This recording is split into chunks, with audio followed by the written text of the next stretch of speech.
Урматтуу мекендештер, урматтуу Бишкек шаарынын тургундары жана коноктору.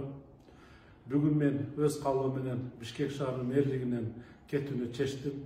Урматтуу достор, сөзүмдүн башында Ош шаарынан Бишкек шаарынын мэринин милдетин аткарууга шерин көрсөткөн урматтуу президентибиз Садыр Нуркожоевичке терең ыраазычылык билдирем.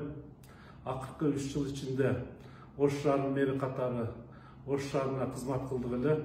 3 жыл ичинде мүмкүнчүлүккө жараша иштеп, эл үчүн аз да болсо кызмат кылдык деп ойлойм.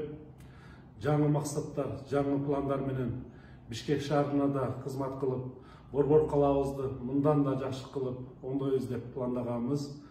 Бир күн сөзсүз Бишкек үчүн да өз салымыбызды кошорума ишенем. Урматтуу шаардыктар, урматтуу мекендештер, менин кызматты тапшыруумда эч кандай саясат жок.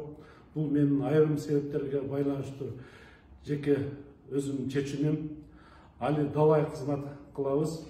Ким кандай пикирде, кандай ойдо болбосун, бизде биринчи максатыбыз мамлекетке, элге кызмат кылуу. Буга чейинки эл үчүн жасаган аракеттерибизге элибиз өз баасын берет.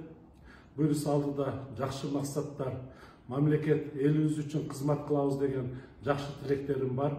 Жакынкы айларда ал тууралуу кабарлайм. Буюрса мен ар дайым сиздер мененмин. Кош колдогондорго, сын айтып, бизди чыйралткандарга, жалпы мекендештериме ыраазычылык билдирем. Мамлекетибизде тынчтык болсун, элибизде аманчылык болсун, Борбор калабыз тынч болсо, өлкөбүз тынч болот. Буюрса Бишкек өнүккөн шаарлардын катарында болот.